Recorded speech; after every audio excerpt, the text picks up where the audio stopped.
दोस्तों, Richard Hadley को अगर हम दुनिया का बेस्ट न्यू बॉल बॉलर बोलें तो इसमें कोई गलत बात नहीं होगी। और ये बहुत सारे क्रिकेट एक्सपर्ट मानते हैं कि Richard Hadlee as a finest new ball operator, नई गेंद से गेंदबाजी शुरू करने वाला ऐसा कोई बॉलर इतना खतरनाक कभी नहीं हुआ। न्यूजीलैंड की बॉलिंग अटैक को एक तरह से इन्होंने अकेला सिंगल हैंडेडली संभाले रखा था। 1973 से 1990 के बीच में जब ये न्यूजीलैंड की टीम में थे, उस समय अगर देखा जाए तो पहले 3 साल इनके परफॉर्मेंस कुछ खास नहीं रही और न्यूजीलैंड की टीम में ये रेगुलर नहीं हो पाया। 1973 में इन्होंने एक टेस्ट मैच खेला था जिसमें कि कहते हैं इनकी जो लाइफ की पहली बॉल थी टेस्ट में, वो फुल टॉस थी और वो कवर बाउंड्री पर 4 रन के लिए भेज दी गई थी। उसके बाद फिर रिचर्ड हैडली 2-3 साल टीम में आते जाते रहे और फाइनली 1976 में इंडिया के अगेंस्ट एक मैच में इन्होंने जो है 10 विकेट लिए और न्यूजीलैंड वो मैच जीत गया। उसके बाद से रिचर्ड हैडली न्यूजीलैंड की टीम में मेन स्ट्राइक बॉलर बन गए। और न्यूजीलैंड उस ज़माने में एक कमज़ोर टीम मानी जाती थी। टेस्ट मैच में न्यूजीलैंड को कोई काउंट नहीं करता था, यानी कि जीतना ही जीतना है न्यूजीलैंड के अगेंस्ट में, क्योंकि उस समय ऑस्ट्रेलिया में Dennis Lillee, Jeff Thomson, West Indies में चारों तूफानी तेज गेंदबाज Colin Croft, Michael Holding, Andy Roberts, इनका जलवा हुआ करता था। पाकिस्तान में सरफराज नवाज, इमरान खान। उस बीच में रिचर्ड हैडली का नाम इसलिए भी ज़्यादा है क्योंकि ये अकेला एक तरफ से बॉलिंग संभालते थे, इन्हें सपोर्ट करने वाला वैसा कोई बॉलर था नहीं न्यूजीलैंड में। और सबसे जो एक तहलका मचाया इन्होंने वो था 1979-80 की home series against West Indies. उस समय वेस्ट इंडीज़ क्लाइव लॉर्ड की कैप्टनसी में वर्ल्ड चैंपियन थी। ना केवल वनडे में 2 बार वर्ल्ड कप जीत चुकी थी, बल्कि टेस्ट मैच में भी जो है एक ब्लैक थंडर के आगे कोई टीम टिक नहीं पाती थी। अनबीटन वेस्ट इंडीज़ का वो जलवा था। क्लाइव लॉर्ड अपनी टीम लेके न्यूजीलैंड खेलने गए तो वहाँ 3 टेस्ट मैच की सीरीज़ थी, जिसमें कि पहला टेस्ट मैच ड्यूनडिन वहाँ हुआ था, जिसमें कि न्यूजीलैंड ने वेस्ट इंडीज़ को 1 रन से हरा दिया था। और इस मैच में रिचर्ड हैडली ने 11 विकेट लिए, पहले इनिंग में 6 और दूसरे में 5, और वेस्ट इंडीज़ को दोनों इनिंग में सस्ते में आउट कर दिया और न्यूजीलैंड ने वो टेस्ट मैच जीत लिया। उसके बाद की 2 टेस्ट मैच न्यूजीलैंड ने ड्रॉ करा ली, जिसमें कि 3rd टेस्ट मैच में रिचर्ड हैडली ने पहली सेंचुरी बनाई, जिस कारण जो है वो टेस्ट मैच ड्रॉ हो गया और न्यूजीलैंड ने होम सीरीज़ में वेस्ट इंडीज़ को 1-0 से हरा दिया। उस ज़माने में 1-0 से वेस्ट इंडीज़ जैसी टीम को टेस्ट सीरीज़ हराना एक असंभव बात थी, लेकिन रिचर्ड हैडली इसके एक कारनामे के कारण जो है वर्ल्ड क्रिकेट पे छा सके। और उसके बाद 1980 से लेकर 1990 के बीच में लगातार 10 साल रिचर्ड हैडली न्यूजीलैंड की टीम में रहे और इन 10 सालों में एक रिकॉर्ड है न्यूजीलैंड का कि उन 10 सालों में वो कोई भी होम टेस्ट सीरीज़ नहीं हारी किसी के साथ।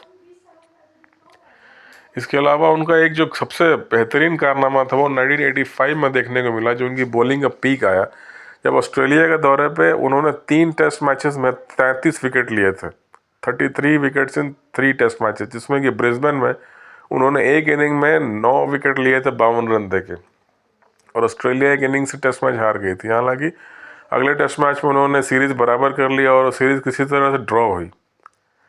उसके अलावा एक और जो उनका कारनामा था वो है इंग्लैंड को इंग्लैंड में हराना। 1986 में 1-0 से टेस्ट सीरीज जीता था न्यूजीलैंड जैसी टीम ने, वो भी उस समय जब इंग्लैंड में इयान बॉथम, ग्राहम गुज, एलन लैम्ब जैसे प्लेयर होते थे। तो उस टेस्ट सीरीज विन में भी जो है न्यूजीलैंड, रिचर्ड हैडली ने 2 बार एक टेस्ट मैच में 10-10 विकेट लिए, जिस कारण जो है न्यूजीलैंड ने उस इंग्लैंड को इंग्लैंड में हराया। एक और जो घटना आती है वो 1987 में ऑस्ट्रेलिया को ऑस्ट्रेलिया में लगभग हराते हराते बच गई थी न्यूजीलैंड की टीम, क्योंकि उसमें अब पहला टेस्ट मैच न्यूजीलैंड ने जीत लिया था और दूसरा टेस्ट मैच ऑस्ट्रेलिया ने जीता था, और जो फाइनल टेस्ट मैच था डिसाइडर, उसके फाइनल इनिंग में 9 विकेट गिर चुके थे ऑस्ट्रेलिया के और रिचर्ड हैडली ऑलरेडी 10 विकेट उस मैच में ले चुके थे, दूसरे इनिंग में 5 और पहले में भी 5। लेकिन माइकल विटनी जो टेल एंडर था ऑस्ट्रेलिया का बैट्समैन, वो उनका लास्ट ओवर खेल गया और वो मैच ड्रॉ हो गया और सीरीज भी ड्रॉ हो गई। और उस समय रिचर्ड हैडली 373 विकेट लेके इयान बॉथम की बराबरी कर चुके थे, जो कि इयान बॉथम 373 विकेट लेके world highest test wicket taker का रिकॉर्ड होल्ड किए हुए थे, वो उनके बराबर आ गए थे। उसके 1 साल के बाद इंडिया खेलने आया रिचर्ड हैडली और 3 टेस्ट मैच की सीरीज़ हुई, जिसमें कि उन्होंने अपने पहले ओवर मतलब लंच के पहले वाले सेशन में ही जो है अरुण लाल को आउट किया और वो 374वां विकेट था उनका, और उन्होंने जो है एक तरह से वर्ल्ड रिकॉर्ड तोड़ा और वर्ल्ड के नंबर 1 विकेट टेकर बॉलर बन गए। और उस होम सीरीज में भी इंडिया से टेस्ट ड्रॉ हुई, जबकि इंडिया की स्पिन वाली पिच पे न्यूजीलैंड कोई मैच नहीं लग रहा था, लेकिन अकेले रिचर्ड हैडली ने एक पहला टेस्ट वो हारे। दूसरा टेस्ट जो बॉम्बे में हुआ था, बॉम्बे में उन्होंने 10 विकेट लिया और वो टेस्ट न्यूजीलैंड जीत गई। सॉरी, हालांकि तीसरा टेस्ट फिर इंडिया जीता और वो टेस्ट सीरीज न्यूजीलैंड हार गई, लेकिन फिर भी पर्सनल परफॉर्मेंस देखा तो 3 टेस्ट मैच में रिचर्ड हैडली ने 18 विकेट लिए, जबकि उस समय उनकी उम्र ऑलरेडी 37 साल हो चुकी थी। एक ख़ास बात थी रिचर्ड हैडली की, जो कि इन्हें उस ज़माने के चारों बड़े ऑलराउंडर में सबसे ऊपर रखती है बॉलिंग में, कपिल देव, इमरान खान और इयान बॉथम। वो ये कि बाकी सारे बॉलर्स का करियर जो है धीरे धीरे डिक्लाइन कर गया था, उनकी पीक आई और बुढ़ापे में जब वो क्रिकेट में एंड पे पहुंचे तो बॉलिंग में वो धार नहीं रह गए थे। लेकिन रिचर्ड हैडली का जैसे जैसे उम्र बढ़ता गया, इनकी विकेट लेने की रफ्तार भी बढ़ती गई और उन्होंने 39 के 39 साल की उम्र में क्रिकेट को अलविदा कहा। 1990 में इंग्लैंड के खिलाफ जो उन्होंने लास्ट टेस्ट सीरीज खेली थी, उसमें भी इन्होंने 5 टेस्ट मैच में 24 विकेट लिए थे एट द एज ऑफ 39, सोचिए। और इन्होंने अपने लाइफ की, अपनी ज़िंदगी की जो लास्ट बॉल फेंकी थी उस पर भी 1 विकेट लिया था उन्होंने। डेवन मैल्कम इंग्लैंड के थे, उन्हें एलबीडब्ल्यू आउट किया और क्रिकेट को अलविदा कह दिया। तो ये अजीब सा एक इनका था कि जितना एज बढ़ता जा रहा था, विकेट लेने की रफ्तार भी उतनी ही बढ़ती जा रही थी। 39 की एज में अभी 5 टेस्ट मैच की सीरीज में 24 विकेट लेके इन्होंने अपने करियर को ख़त्म किया था। और 1980 से लेकर 1990 के बीच में लगभग लगातार 10 साल तक ये टेस्ट रैंकिंग में नंबर 1 बॉलर के रैंक पर रहे थे। और इनके अलावा जब विजडन ने 2004 या 5 के आसपास इन्हें world second best test bowler की उपाधि भी इन्हें दी थी। रिचर्ड हैडली की एक खास बात ये थी बॉलिंग में, अगर आप इनका वीडियो देखेंगे, कि इनका रन बिल्कुल सीधा होता था और अंपायर के पास से बिल्कुल सीधा अंपायर और स्टंप्स के पास से बॉलिंग करते थे। और जो है प्राइमरली एक आउट स्विंग बॉलर थे, साथ ही साथ इनके पास एक बहुत ही शार्प ऑफ कटर बॉल थी, जो कि ज़मीन में गिरने के बाद तेज़ी से अंदर आती थी। और सारा दिन इनके पास वो कैपेबिलिटी थी, मैंने कपिल देव के एक इंटरव्यू में बोलते सुना, जिसमें वो कहते हैं कि रिचर्ड हैडली ऐसा बॉलर मैंने नहीं देखा, क्योंकि वो लेग साइड में केवल 1 फील्डर लगा के पूरे दिन उन्होंने बॉलिंग की थी। एक बार टेस्ट मैच में 8 फील्डर, मतलब एक विकेट कीपर को छोड़ दें तो 7 फील्डर ऑफ साइड में और केवल 1 फील्डर ऑन साइड में रख के पूरे दिन, और उसमें भी उनका कोई ऐसा लूज बॉल नहीं पड़ा लेग साइड में जिसमें कि चौका लगाओ। इतना उनको कंट्रोल था अपने लाइन लेंथ पे।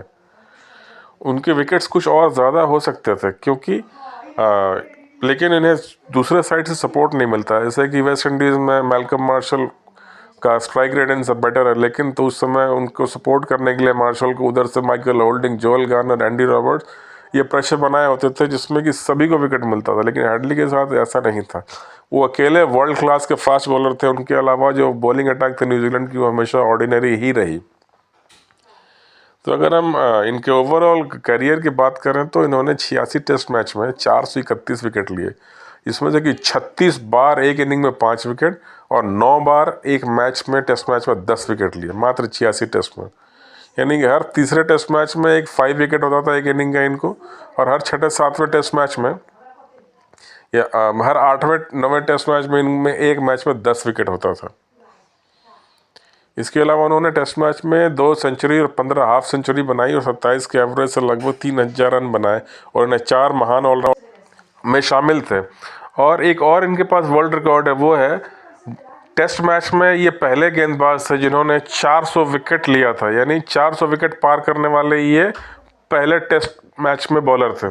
उसके बाद फिर कपिल देव ने इनका रिकॉर्ड तोड़ा लगभग 4-5 साल के बाद। 1990 में फरवरी मार्च में इन्होंने इंडिया के अगेंस्ट में संजय मांजरेकर को क्लीन बोल्ड करके अपना 400वां टेस्ट विकेट लिया था, और दुनिया के पहले गेंदबाज बने जिसने कि टेस्ट मैच में 400 विकेट के रिकॉर्ड को छुआ।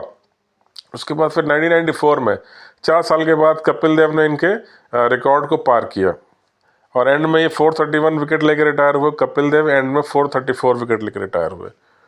तो ये थी जो एक छोटी सी हिस्ट्री क्रिकेट के महानतम ऑलराउंडर और शायद world best new ball fast bowler Richard Hadley की। तो अगर मेरा वीडियो पसंद आया हो तो प्लीज़ मेरे वीडियो को लाइक कीजिए और चैनल को सब्सक्राइब कीजिए ऐसे ही नॉलेज वाली वीडियो के लिए, और क्रिकेट हिस्ट्री या और दूसरी हिस्टोरिकल एजुकेशन वाले टॉपिक्स के लिए। एक बार फिर से अनुरोध है कि प्लीज़ मेरे वीडियो को लाइक कीजिए, चैनल को सब्सक्राइब कीजिए और शेयर भी कीजिए। मिलते हैं फिर बहुत जल्दी, बात करेंगे किसी और विषय पर।